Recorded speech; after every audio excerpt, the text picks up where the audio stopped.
Tonight, I'll share 3 true Craigslist horror stories from people who answered the wrong ad at the wrong time.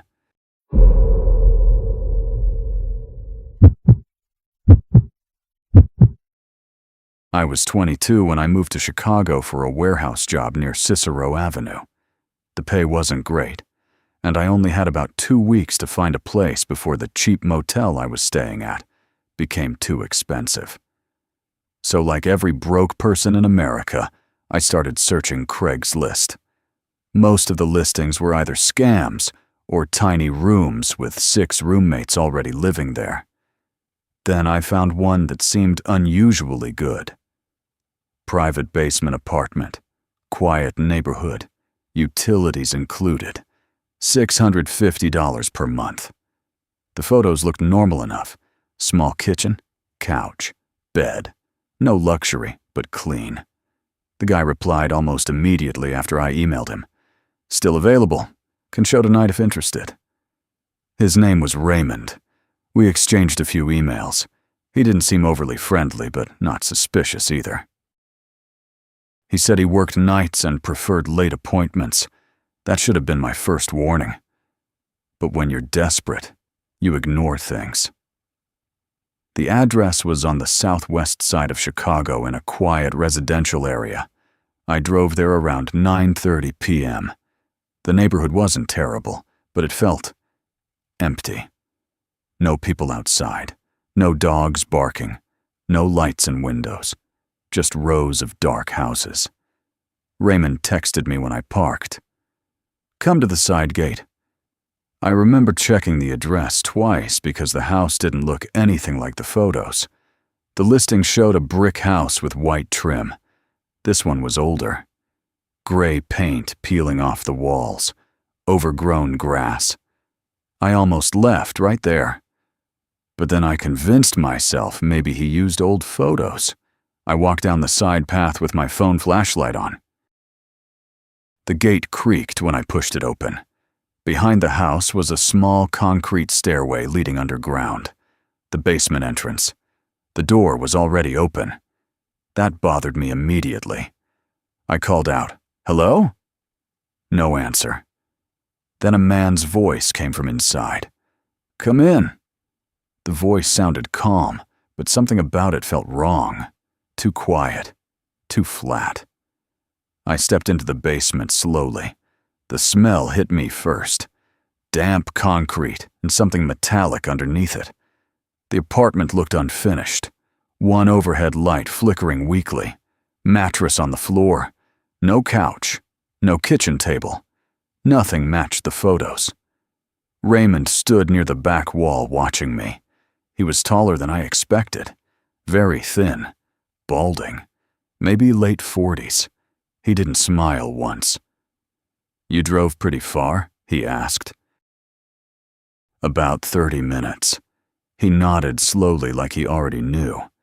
Then he said something strange. "You came alone, right?" I laughed awkwardly and said yeah. He kept staring at me. I remember pretending to look around while actually checking where the stairs were behind me. Something felt deeply wrong. He walked toward a closed door near the back of the basement. "The bathroom's through there," he said. "You can check everything." I didn't move. That's when I noticed another sound. Very faint. Like movement. Behind the closed door. I looked at Raymond again. He was watching my reaction carefully. Then I heard it again. A scrape. Like someone shifting their weight. Every instinct in my body started screaming at me to leave. I said, "Actually, I think this place might be too far from my work." For the first time, he smiled. But it wasn't a normal smile. It looked annoyed. "You just got here." "Yeah, sorry, man." I started backing toward the stairs. He didn't follow me immediately. That somehow scared me more, because he just stood there staring. Then he calmly said, "You wasted my time." I turned and went up the stairs fast. The night air outside felt freezing compared to the basement. I got to my car, locked the doors, and started the engine immediately. As I pulled away, I glanced toward the house. Raymond was standing at the side gate watching me leave, completely motionless. I tried convincing myself I was overreacting. Until about 10 minutes later, I stopped at a red light and happened to look in my mirror. A dark pickup truck was behind me. Same truck parked near the house earlier. The light turned green. I switched lanes twice. The truck stayed behind me. My chest tightened. I drove another few blocks before turning into a gas station. The truck slowed down near the entrance, then kept driving. I sat there for almost 15 minutes shaking. The next morning, I searched the Craigslist listing again. It was gone. I searched the address on Google. Nothing came up for rentals. But one thing did appear. An old article from years earlier about police investigating illegal activity connected to the property. No details. Just that neighbors had reported suspicious late-night visitors. I never told anyone the full story, because honestly, it sounds paranoid. But sometimes I still think about the sound behind that basement door. And the fact that Raymond seemed disappointed when I tried to leave.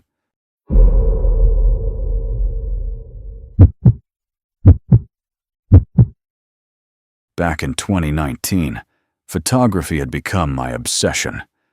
I wasn't a professional or anything, but after working overtime at a tire shop for nearly a year, I'd finally saved enough money to upgrade from my old Canon Rebel to something better. Most nights after work, I'd sit in my apartment watching camera reviews on YouTube or scrolling through photography forums, pretending I could afford gear that cost more than my car. That's why the Craigslist listing immediately caught my attention. Canon EOS R plus 3 lenses, $400. Need gone tonight. I remember actually staring at the screen for a full minute because the price made no sense. Even used, that setup should have been worth at least $1,500. The listing only had 2 photos. The camera body sitting on a kitchen counter, 3 lenses laid out neatly on a towel. The pictures weren't amazing quality, but they looked real enough. I emailed the seller immediately. A woman named Dana replied less than 5 minutes later. Still available. Moving out of state tomorrow morning. Need cash ASAP. At first, everything sounded believable. People sold things cheap online all the time when they were desperate. Still, I asked if we could meet somewhere public. A Starbucks, a gas station, anywhere with people around. She replied, "Would rather do pickup. Too much equipment to carry." That should have been enough for me to walk away. But greed has a way of overriding common sense. We exchanged a few more messages, and eventually she sent me an address about 40 minutes outside Indianapolis, in a rural area I'd never been to before. I almost canceled 3 separate times during the drive. The farther I got from the city, the more isolated everything became. Streetlights disappeared first, then businesses, then houses. Eventually, it was just narrow roads cutting through woods and farmland with barely another car in sight. I kept telling myself I was being paranoid. Plenty of people lived out in the country. Plenty of normal people sold stuff online. Still, my stomach felt tight the entire drive. I reached the property around 10 p.m. The address led to an old farmhouse sitting far back from the road behind a rusted fence. One weak porch light glowed near the front door. Everything else was dark. I parked near the mailbox and texted Dana that I'd arrived. A full minute passed before the front door slowly opened. But it wasn't a woman standing there. It was a man. Tall, heavy-set, thick beard, maybe mid-40s. He just stood there staring at my headlights for a second before raising a hand toward the house. I stayed inside my car. I cracked the window slightly. "Dana?" I asked. "She's inside," he replied. His voice sounded irritated, like I was wasting his time.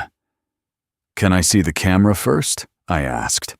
He stared at me silently for several seconds, then finally nodded and disappeared back inside the house. At that point, every instinct was telling me to leave, but then the greedy side of my brain kicked in again. What if the deal was real? A minute later, the man came back out holding the camera body. Even from my car, I could immediately tell something was wrong. The camera looked older than the one from the photos. Different scratches, different lens mount, different strap. Not the same camera. The man started walking toward my driver's side door. I stepped out before he got too close, because for some reason that felt safer than sitting trapped inside the car.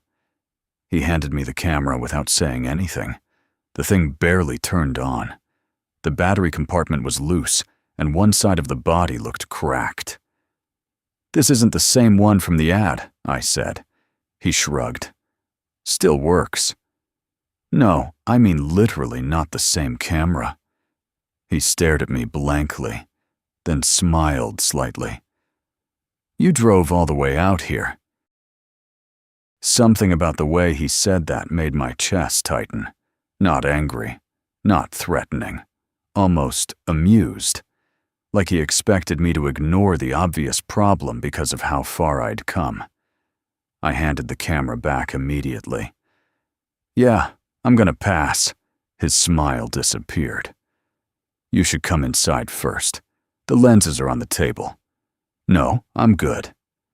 Then I heard something behind the house, a car door closing. I glanced toward the barn sitting maybe 50 yards away from the farmhouse. That's when I noticed them. Cars. At least 4 or 5 vehicles parked behind the barn where they couldn't be seen from the road. A cold feeling spread through my stomach instantly. The man noticed where I was looking. For the first time, his expression changed slightly, almost annoyed. "You wasting my night or what?" he asked. I took a step backward toward my car. I said I'm good. For a few seconds, neither of us moved. Then lights suddenly turned on upstairs inside the farmhouse. One room, then another, and I saw silhouettes moving behind the curtains. Several people, standing there watching us. Every survival instinct in my body screamed at me to leave. I got back into my car so fast I nearly dropped my keys. The man walked toward my driver's side window before I could lock the doors. Not running, just calmly approaching. I reversed immediately, tires spinning on the gravel driveway. For a second, the back of my car slid sideways toward a ditch before catching traction again. The man stopped walking and just watched me leave. That somehow scared me more than if he'd chased after me, because he looked completely unsurprised, like this had happened before. I sped down the dark road way faster than I should have been driving. My hands were shaking so badly I could barely hold the steering wheel. The whole way back, I kept checking my mirrors, expecting headlights behind me. Nothing. No cars, no movement, just empty roads and woods. About 20 minutes later, I finally stopped at a gas station near the highway. The second I parked under the bright lights, the adrenaline crash hit me hard. I realized my shirt was soaked with sweat. I sat there trying to calm down when my phone buzzed. Unknown number. I ignored it immediately. Then another call. Then another. 3 calls within less than 2 minutes. My stomach dropped. A voicemail notification appeared right after. I almost deleted it without listening. Instead, curiosity got the better of me. At first it was just static, then faint movement, like shuffling. Then a woman's voice whispered, Don't come back. That was it. No explanation. No background noise. Just those 3 words. I replayed the voicemail twice sitting there in the gas station parking lot. The voice sounded terrified. Not joking. Not creepy. Terrified. I blocked the number immediately and drove straight home. The next morning I searched Craigslist again. The listing was gone. Deleted completely. I tried reverse searching the photos from the ad out of curiosity. Turns out both images had been stolen from an old photography forum posted years earlier. The entire listing had been fake from the start. I told one of my friends about everything later that week, and he insisted it was probably just some robbery setup. Maybe. But robbery doesn't explain the people upstairs watching silently from the windows. And it definitely doesn't explain the voicemail. The part that still bothers me years later is the woman's voice. Because sometimes, late at night, I think about the way she whispered those words. Not, stay away. Not, leave us alone. Just, don't come back. Like she knew exactly what would happen if I did.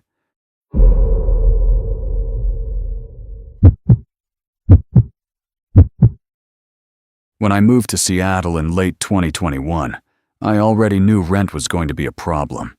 I'd taken a remote IT support job that sounded better on paper than it actually was.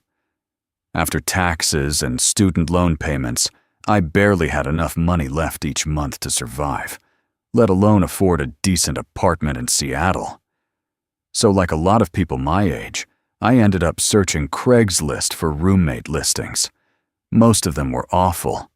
Either the rooms looked disgusting, or the people posting them sounded insane. No overnight guests. Must be vegan. Spiritual energy required. Then I found Eric's listing.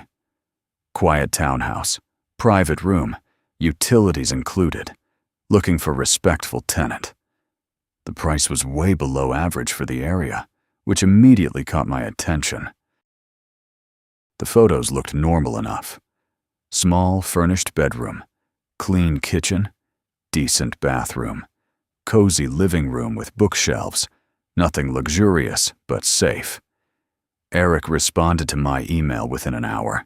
He sounded polite, maybe a little awkward, but polite. We exchanged messages for 2 days before setting up a tour.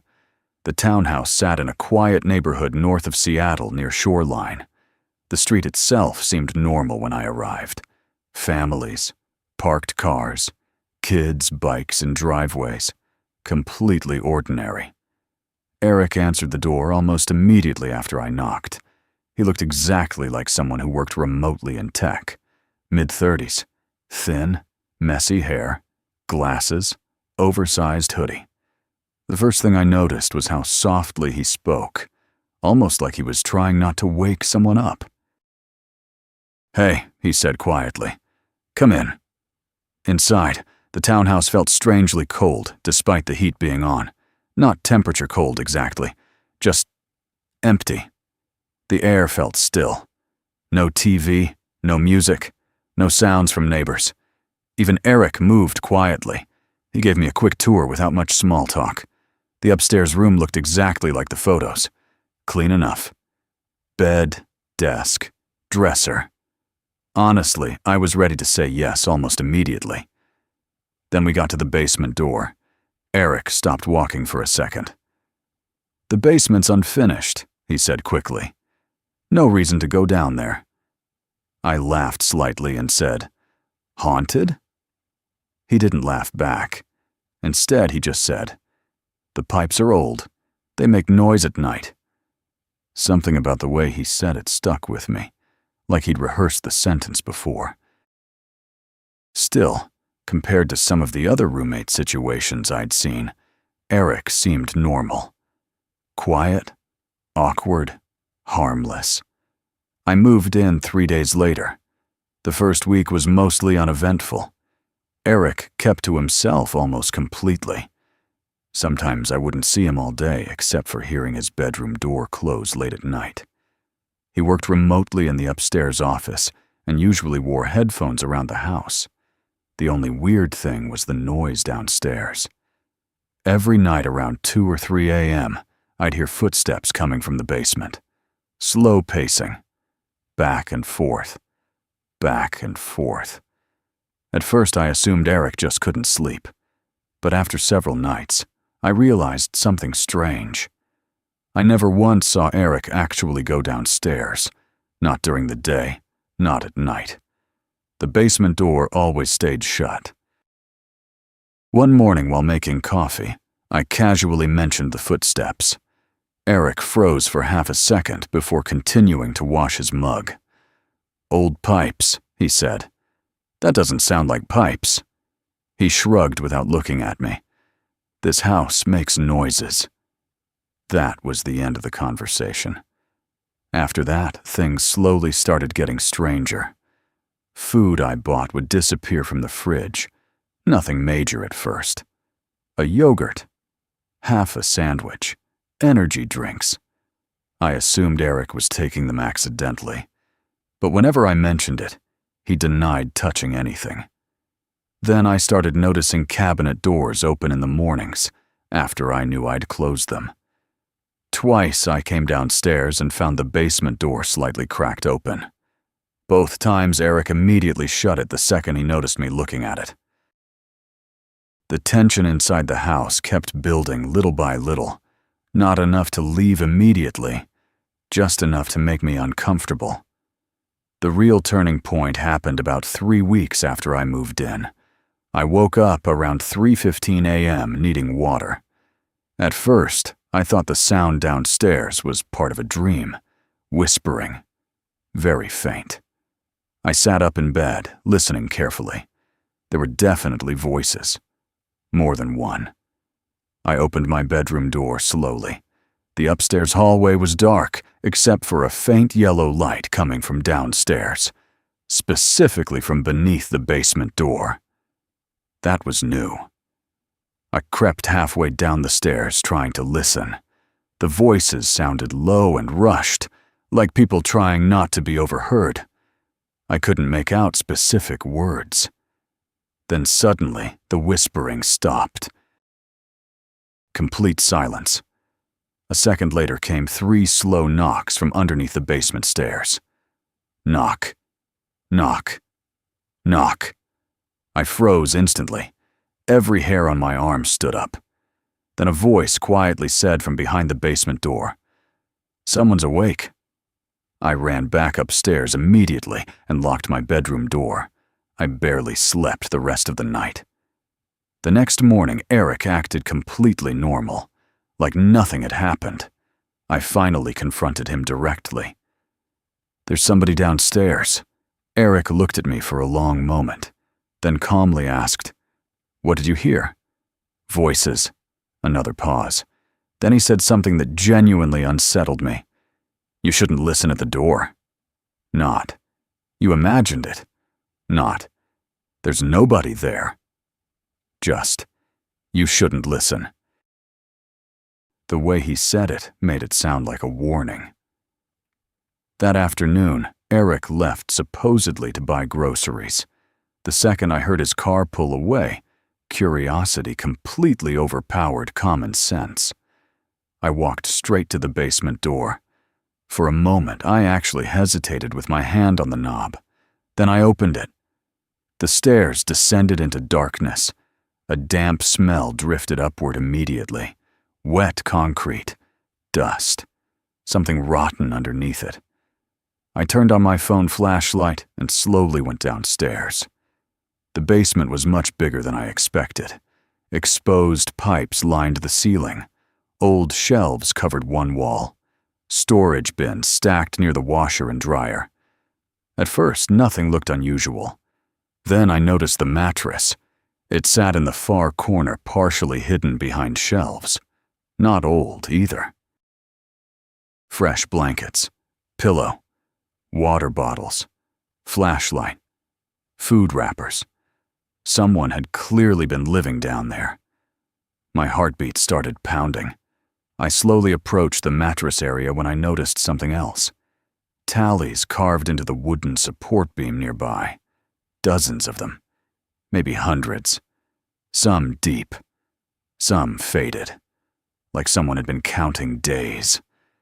Then I heard a floorboard creak upstairs. I instantly turned off my flashlight. Silence. A few seconds later came footsteps crossing the kitchen floor above me. Slow, measured, then stopping directly near the basement door. I held my breath. The footsteps remained there for several seconds. Then suddenly, slam! The basement door upstairs shut violently. A lock clicked immediately after. Panic hit me all at once. I sprinted upstairs and grabbed the handle. Locked. "Eric!" I shouted. No response. Then I heard footsteps walking away calmly across the kitchen. Not running. Not angry. Just casual. Like locking me down, there was completely normal. My chest tightened so badly I thought I might pass out. I started searching the basement frantically for another exit. That's when I noticed something moving in the darkness near the back wall. At first, I thought it was my imagination. Then I heard breathing. Not mine, someone else's. A figure slowly stepped partially into view near the shelves. Tall, thin, wearing dark clothes. I couldn't see the face clearly. The person just stood there watching me silently. I backed away immediately. "Who are you?" I asked. No answer. The figure tilted its head slightly. Then another voice came quietly from deeper in the basement. "Don't." That single word terrified me more than yelling would have, because it sounded exhausted. Weak. I turned and kept searching desperately until I found a tiny crawlspace window near the ceiling behind storage bins. Rain poured outside. I shoved the bins aside and forced the window upward. It barely opened halfway. Behind me, I heard movement again. Slow footsteps. Approaching. My entire body went into survival mode. I squeezed through the opening, scraping my arms and shoulders badly against the concrete. For a second, I got stuck halfway through and genuinely thought I was going to die there. Then I finally fell outside into wet grass behind the townhouse. I didn't stop running until I reached my car parked down the street. My hands shook so badly, I nearly dropped my keys twice trying to unlock it. I drove away without any plan, barely paying attention to the road. About 20 minutes later, my phone buzzed. Eric. One text message. "You went downstairs." That was it. No question mark. No explanation. I didn't respond. About 5 minutes later, another message appeared. "You shouldn't have done that."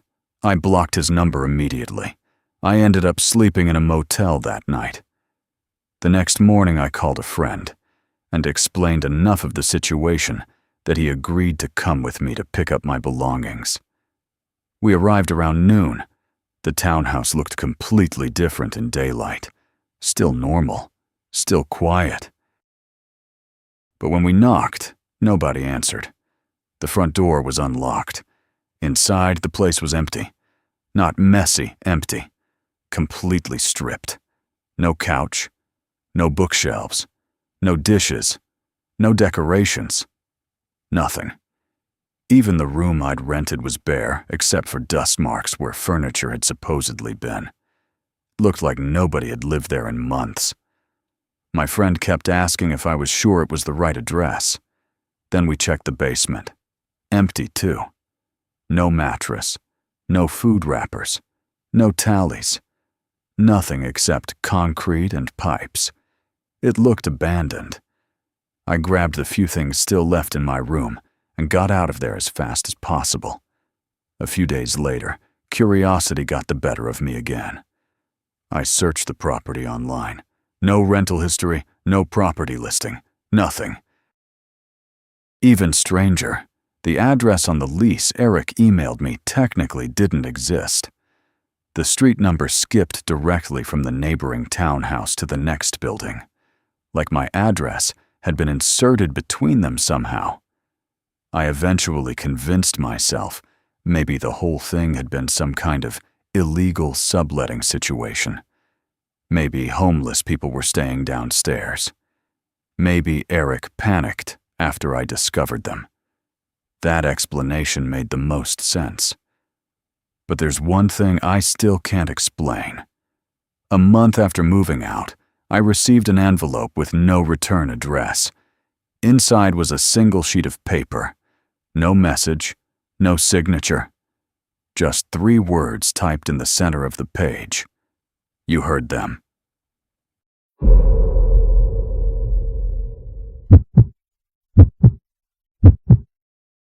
If you enjoyed these stories, make sure to leave a like and subscribe. And remember, some online listings are far more dangerous than they seem.